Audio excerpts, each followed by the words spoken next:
ओम शांति। 31/5/2025 की मुरली है। मुख्य रूप से बाबा ने कहा, हर बात में सहनशील बनकर आपस में संगठन बनाकर सर्विस करो।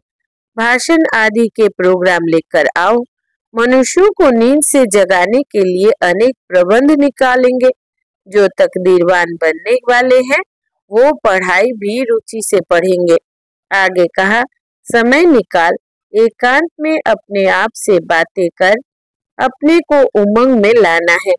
आप समान बनाने की सेवा के साथ साथ साक्षी होकर हर एक के पाठ को देखने का अभ्यास करना है। बाप को याद कर अपने आप को सुधारना है। अपने दिल से पूछना है कि मैं मैसेंजर बना हूँ, कितनों को आप समान बनाता हूँ। अब सुनते हैं महावाक्यों को विस्तार से। बाबा ने कहा, मीठे बच्चे, जब तक जीना है तब तक पढ़ना और पढ़ाना है। खुशी और पद का आधार है पढ़ाई। प्रश्न है, सर्विस की सफलता के लिए मुख्य गुण कौन सा चाहिए? उत्तर, सहनशीलता का। हर बात में सहनशील बनकर आपस में संगठन बनाकर सर्विस करो। भाषण आदि के प्रोग्राम लेकर आओ। मनुष्यों को नींद से जगाने के लिए अनेक प्रबंध निकलेंगे। जो तकदीरवान बनने वाले हैं वो पढ़ाई भी रुचि से पढ़ेंगे। गीत है, हमें उन राहों पर चलना है जहाँ गिरना और संभलना है। ओम शांति। क्या विचार करके यहाँ मधुबन में तुम बच्चे आते हो? क्या पढ़ाई पढ़ने आते हो? किसके पास? बाप दादा के पास। यह है नई बात। कब ऐसा भी सुना कि बाप दादा के पास पढ़ने जाते हैं? सो भी बाप दादा दोनों इकट्ठे हैं। वंडर है ना? तुम वंडरफुल बाप की संतान हो। तुम बच्चे भी न रचता न रचना के आदि मध्य अंत को जानते थे। अभी उस रचता और रचना को तुमने नंबरवार पुरुषार्थ अनुसार जाना है। जितना जाना है और जितना जिसको समझाते हो उतनी खुशी और भविष्य का पद होगा। मूल बात है, अभी हम रचता और रचना के आदि मध्य अंत को जानते हैं। सिर्फ हम ब्राह्मणियां ही जानते हैं। जब तक जीना है अपने को निश्चय करना है कि हम बीके हैं और शिव बाबा से वर्षा ले रहे हैं सारे विश्व का। पूरी रीति पढ़ते हैं व कम पढ़ते हैं वो बात अलग है। फिर भी जानते तो है ना, हम उनके बच्चे हैं। फिर प्रश्न उठता है पढ़ने अथवा ना पढ़ने का।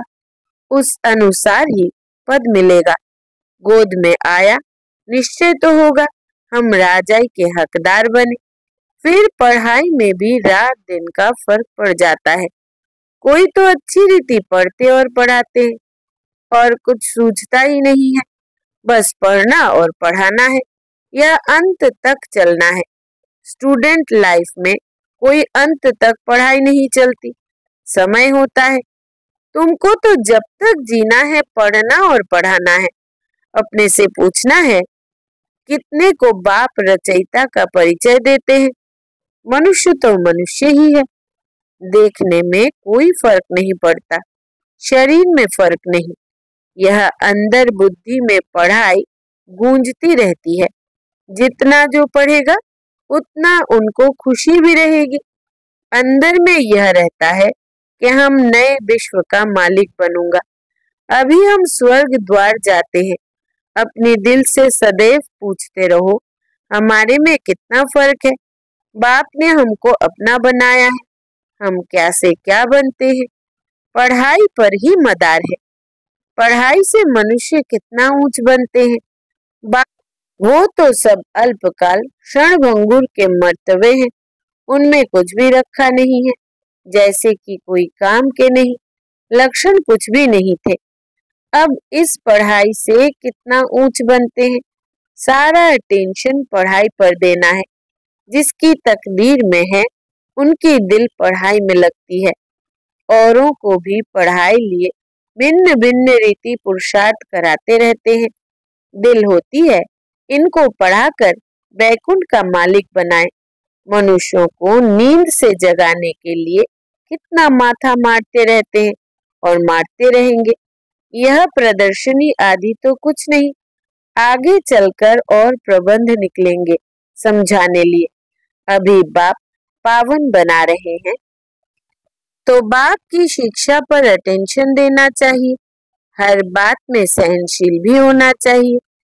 आपस में मिलकर संगठन का भाषणों आदि के प्रोग्राम रखने चाहिए। एक अल्फ पर भी हम बहुत अच्छा समझा सकते हैं। ऊंच से ऊंच भगवान कौन।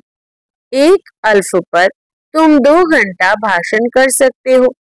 यह भी तुम जानते हो, अल्फ को याद करने से खुशी रहती है। अगर बच्चों का याद की यात्रा में अटेंशन कम है, अल्फ को याद नहीं करते हैं, तो नुकसान जरूर होता है। सारा मदार याद पर है। याद करने से एकदम हेवन में चले जाते हैं, याद भूलने से ही गिर पड़ते हैं। इन बातों को और कोई समझ ना सके। शिव बाबा को तो जानते ही नहीं। भल कितना भी कोई भक्ति से पूजा करते हो, याद करते हो, फिर भी समझते नहीं। तुमको बाप से बहुत बड़ी जागीर मिलती है। भक्ति मार्ग में कृष्ण का दीदार करने लिए कितना माथा मारते हैं। अच्छा दर्शन हुआ, फिर क्या फायदा, तो कुछ भी हुआ नहीं। दुनिया देखो किन बातों पर चल रही। तुम जैसे कि गन्ने का रस शुगर पीते हो, बाकी सब मनुष्य छिलका चूसते हैं। तुम अभी शुगर पीकर पूरा पेट भर आधा कल्प सुख पाते हो, बाकी सब भक्ति मार्ग के छिलके चूसते नीचे उतरते आते हैं। अब बाप कितना प्यार से पुरुषार्थ कराते हैं, परंतु तकदीर में नहीं है तो अटेंशन नहीं देते। ना खुद अटेंशन देते हैं, ना औरों को देने देते हैं। ना खुद अमृत पीते हैं, ना पीने देते हैं। बहुतों की ऐसी एक्टिविटी चलती है। अगर पूरी रीति पढ़ते नहीं, रहमदिल नहीं बनते, किसका कल्याण नहीं करते, तो वो क्या पद पाएंगे। पढ़ने और पढ़ाने वाले कितना ऊंच पद पाते हैं। पढ़ते नहीं है तो क्या पद होगा, वो भी आगे चल रिजल्ट का पता पड़ जाएगा, फिर समझेंगे बरोबर बाबा हमको कितना वार्निंग देते थे। यहाँ बैठे हो, बुद्धि में रहना चाहिए। हम बेहद के बाप पास बैठे हैं। वो हमको ऊपर से आकर इस शरीर द्वारा पढ़ाते हैं, कल्प पहले मुआफिक। अब हम फिर से बाप के सामने बैठे हैं। उनके साथ ही हमको चलना है, छोड़कर नहीं जाना है। बाप हमको साथ ले जाएंगे। यह पुरानी दुनिया विनाश हो जाएगी। यह बातें और कोई नहीं जानते। आगे चलकर जानेंगे बरोबर पुरानी दुनिया खत्म होनी है, मिल तो कुछ भी नहीं सकेंगे। यह बातें और कोई नहीं जानते। टू लेट हो जाएंगे। हिसाब किताब चुकतू कर सबको वापिस जाना है। यह भी जो सेंसिबल बच्चे हैं वही जानते हैं। बच्चे वो जो सर्विस पर उपस्थित है, माँ बाप को फॉलो करते हैं।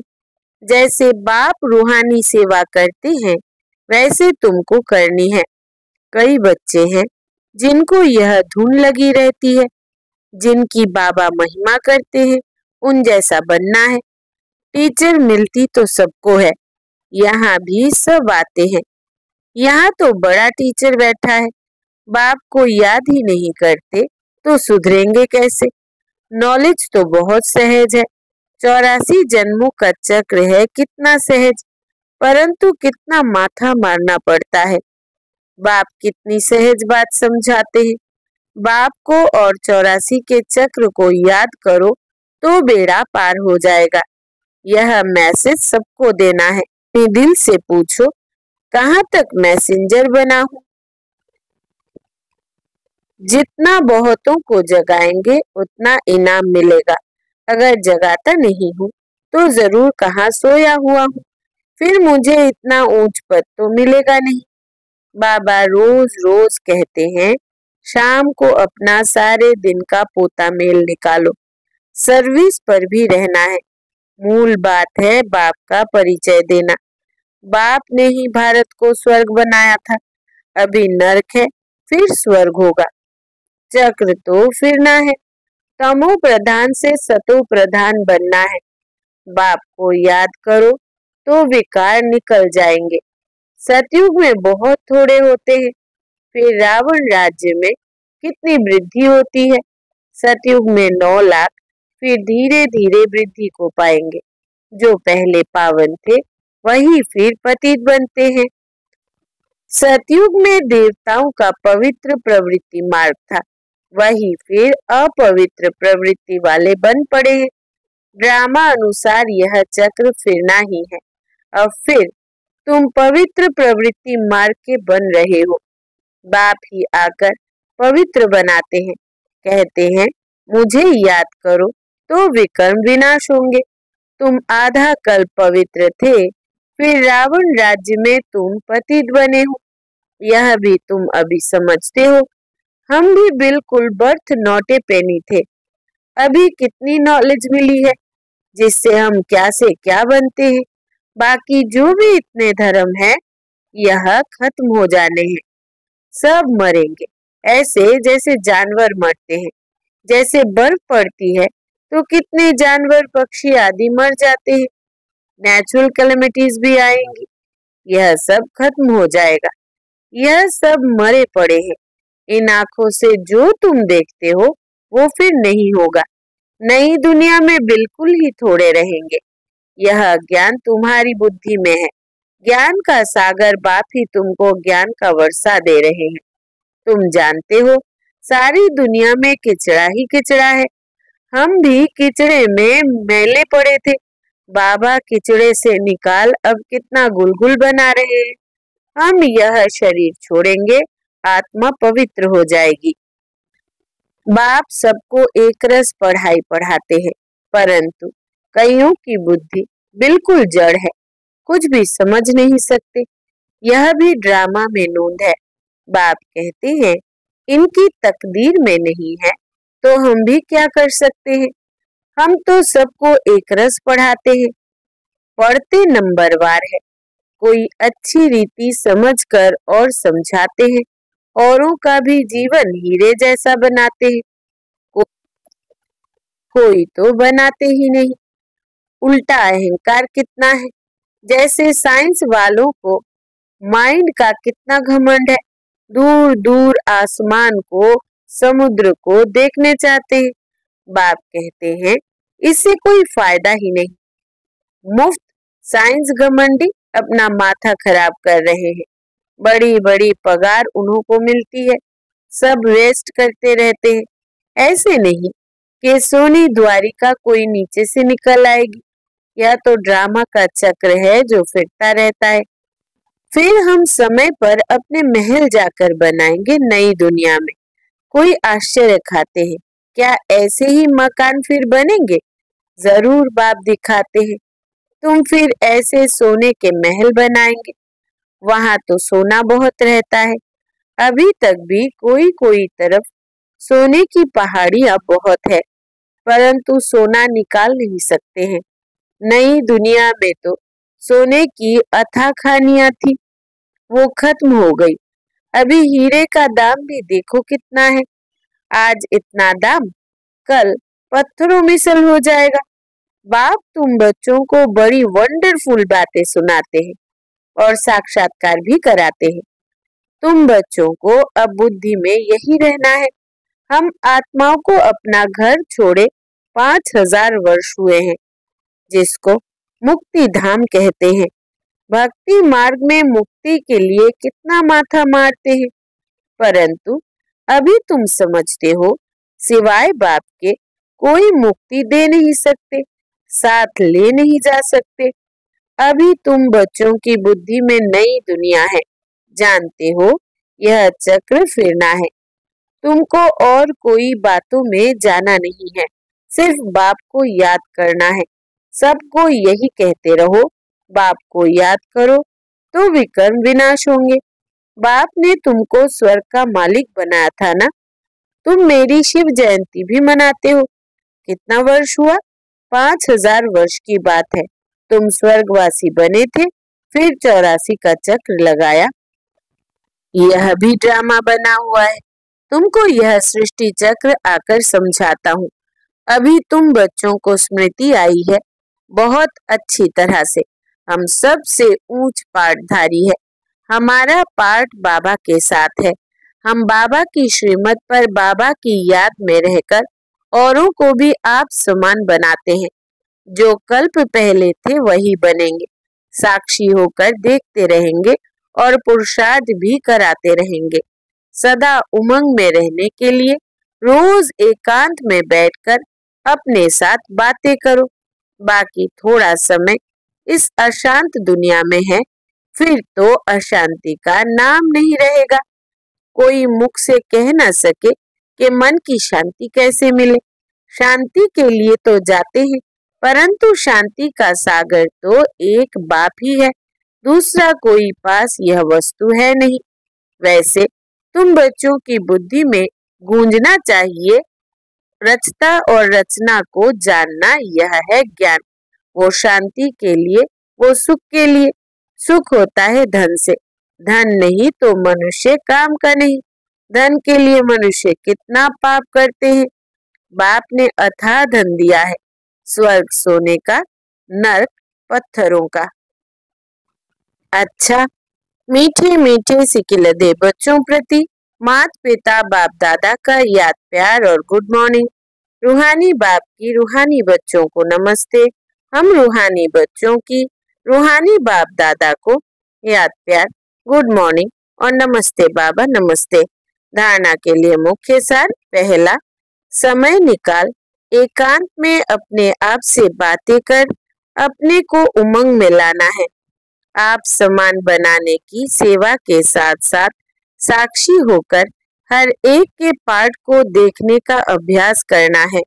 दूसरा, बाप को याद कर अपने आप को सुधारना है। अपने दिल से पूछना है कि मैं मैसेंजर बना हूँ, कितनों को आप समान बनाता हूँ। वरदान है, श्रेष्ठ पुरुषार्थ द्वारा फाइनल रिजल्ट में फास्ट नंबर लेने वाले उड़ता पंछी भव। विस्तार है, फाइनल रिजल्ट में फर्स्ट नंबर लेने के लिए पहला, दिल के अविनाशी वैराग्य द्वारा बीती हुई बातों को संस्कार रूपी बीज को जला दो। दूसरा, अमृत बेले से रात तक ईश्वरीय नियमों और मर्यादाओं का सदा पालन करने का व्रत लो। और तीसरा, मनसा द्वारा, वाणी द्वारा या संबंध संपर्क द्वारा निरंतर महादानी बन, पुण्य आत्मा बन, दान पुण्य करते रहो। जब ऐसा श्रेष्ठ हाई जंप देने वाला पुरुषार्थ हो, तब उड़ता पंछी बन फाइनल रिजल्ट में नंबर 1 बन सकेंगे। स्लोगन है, वृत्ति द्वारा वायुमंडल को पावरफुल बनाना, यही लास्ट का पुरुषार्थ व सर्विस है। वृत्ति द्वारा वायुमंडल को पावरफुल बनाना, यही लास्ट का पुरुषार्थ व सर्विस है।